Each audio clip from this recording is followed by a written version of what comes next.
magbanda nung college na ako sa STI Balagtas. May intramurals noon.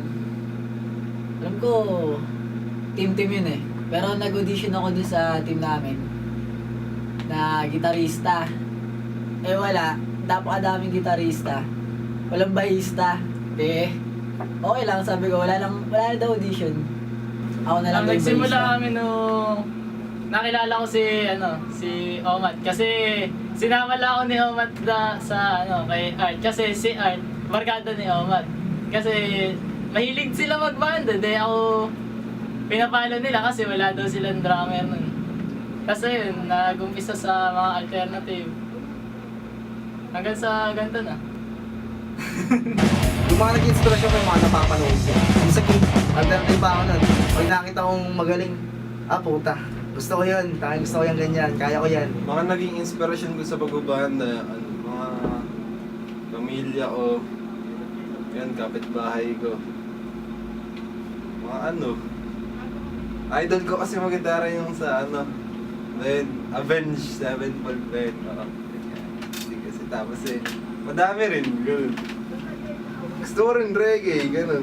Alam mo na, mga ganun bagay.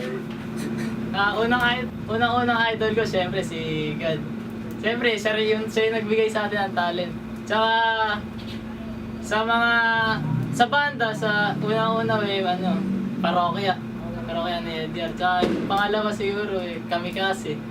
Tapos, pangatlo na pala, bali yun. Yung pang-apat,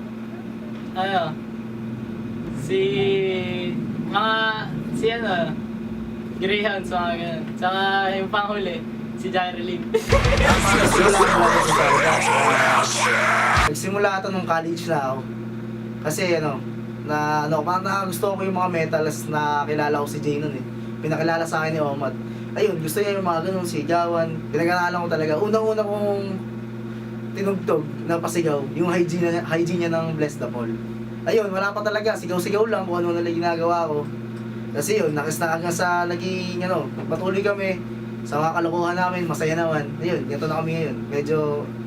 Medyo ayos na, pogi pa din.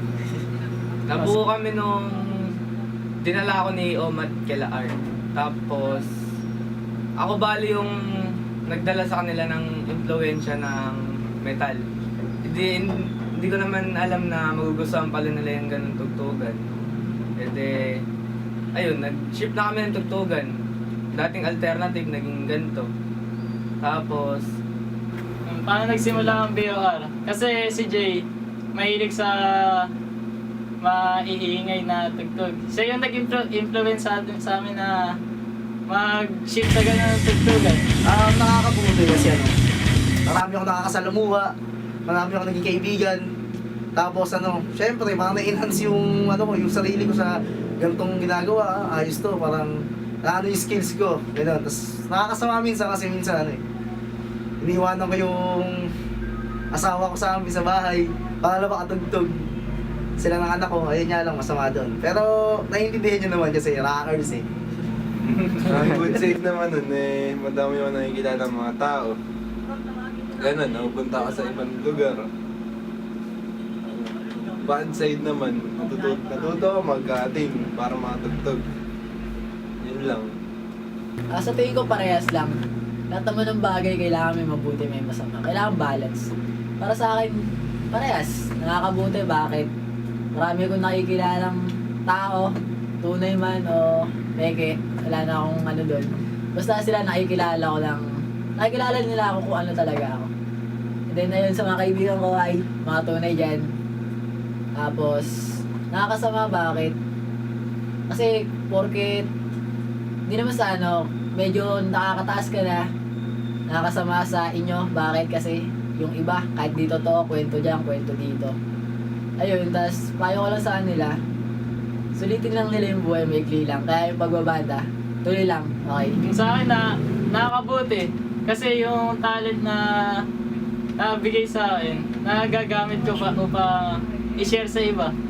Minsan nakakasama rin kasi sa influensya ng mga barkada na sige, punta muna sa ganun, sa sa malayo, sa mga inom-inom, kahit gano'n. Kaya yun. Nagkailan ako magbabanda. Siguro pag edad ko na 24 years old, tapos wala nang nakikinig. Siguro sa pamilya muna pa ganun. Hanggang kailan ako magbabanda? Siguro pag makikita ko wala nang mangyayari sa amin, yung para bang malata na, wala nang mga sumusuporta Kailan sa ako amin. magbabanda? Hanggang nandiyan kayo, syempre. Sabi dyan. Tapos syempre, hanggat masaya pa ako, yun naman importante sa lahat eh. Masaya ka sa ginagawa mo. Syempre kung hindi na, tama na, di ba? Pero kung masaya ka pa rin, go lang. Kaya, apir. Siguro pag di pa kami sumikat ng mga 20, ano, magsisiman na ako. Yan, yun lang.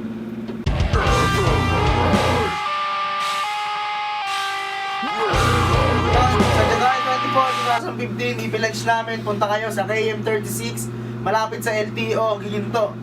See you there. Halika na, tara! Ayun, punta kayo sa KM36 sa January 24.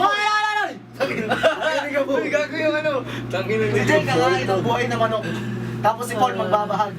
Si James naman susuti ko na niya yung may wagang sombrero. Mga hunting ng ano, ibon. Hahantik ng pek-pek. Makita mo may kulay pula. May kulay pula.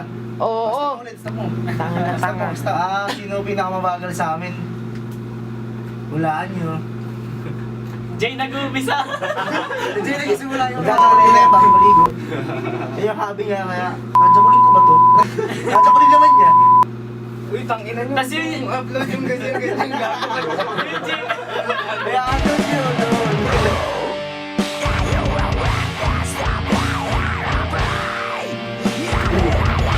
Ay, isa pa ba ng tanong? Yung Pamela, si Dustin. Ang may lista, kapag basta may lista na.